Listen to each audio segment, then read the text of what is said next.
Bom dia, Edilene Oliveira, falando sobre arteriosclerose. Então, vamos começar perguntando o que é arteriosclerose. A arteriosclerose é um processo inflamatório, certo, nos vasos, que pode gerar uma ruptura, dando início a um processo. Antes da ruptura, claro, esse processo é longo, a gente vai explicar durante o vídeo, até gerar ruptura, que pode gerar um infarto, um AVC, e agravantes tais como este.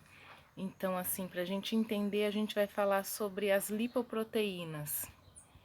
As lipoproteínas são o VLDL, o HDL e o LDL, certo? O VLDL é uma proteína de baixa, uma lipoproteína de baixa densidade, o LDL de média densidade e o HDL de alta densidade, né? Elas têm a mesma estrutura, são são camadas de fosfolipídios, tem um núcleo de colesterol e a proteína ApoA1 e ApoA2, certo?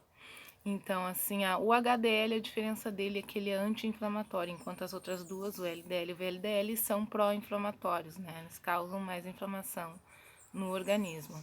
O que a gente tem com isso? Se a gente classificar o índice ideal de cada um dessas lipoproteínas, o colesterol, se a gente tiver 200 mililitros por quilogramas, né, a gente tem um valor, menos de 200 seria um valor ideal. O LDL, se a gente tiver um valor de 100, os triglicerídeos menos de 150, o LDL menos de 100, os triglicerídeos menos de 150, e o colesterol total menos de 4 é um bom índice, mais de 4 é ruim.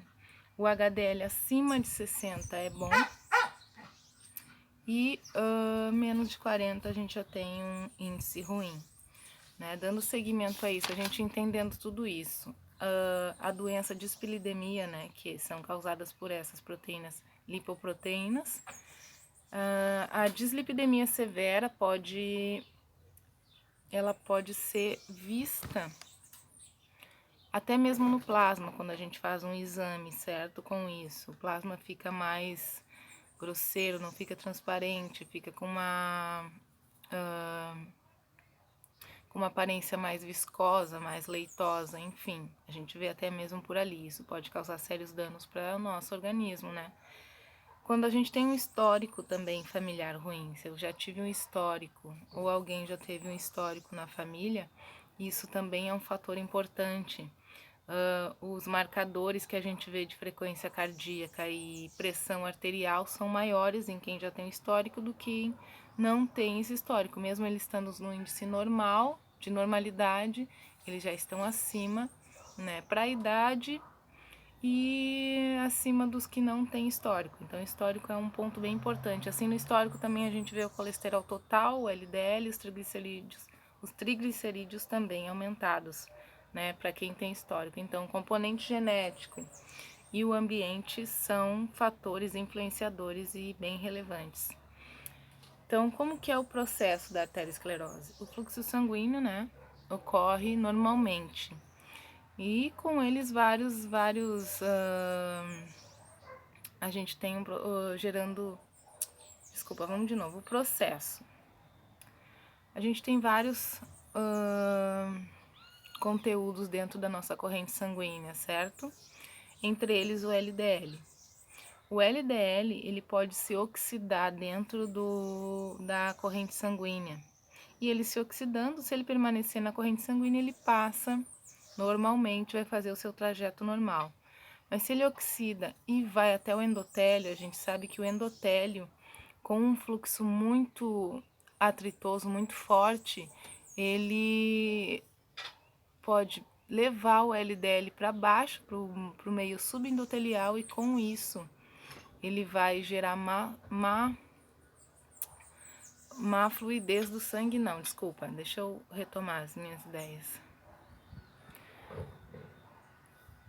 O atrito em alto fluxo e o LD oxidado por radicais livres indo pro subendotélio, abaixo do endotélio, ele gera os monócitos, certo? Os monócitos são pequenas células esponjosas que são atraídas por esse LDL oxidado para baixo do espaço subendotelial. Com isso, eles ficam macrófagos, eles evoluem para macrófagos, perdão.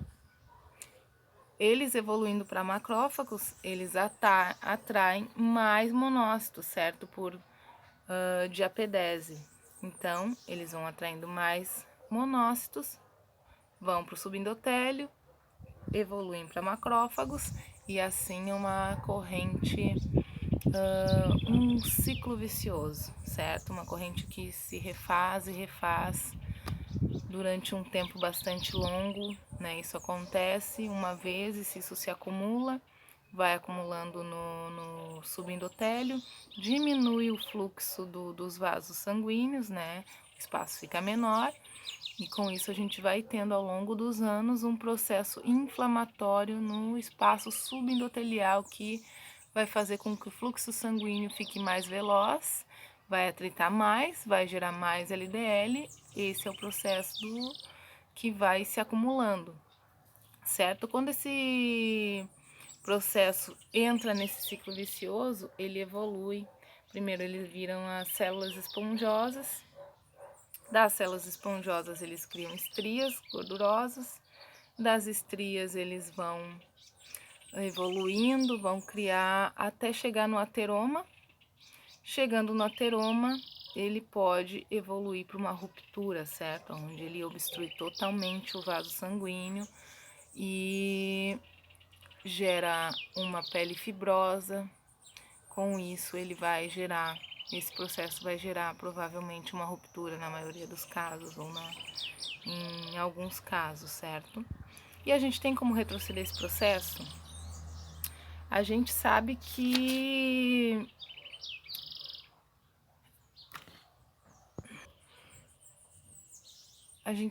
que até o momento onde a gente ainda está nas estrias e na lesão intermediária, ao longo desse processo inflamatório, a gente ainda tem oportunidades de reverter esse processo, né?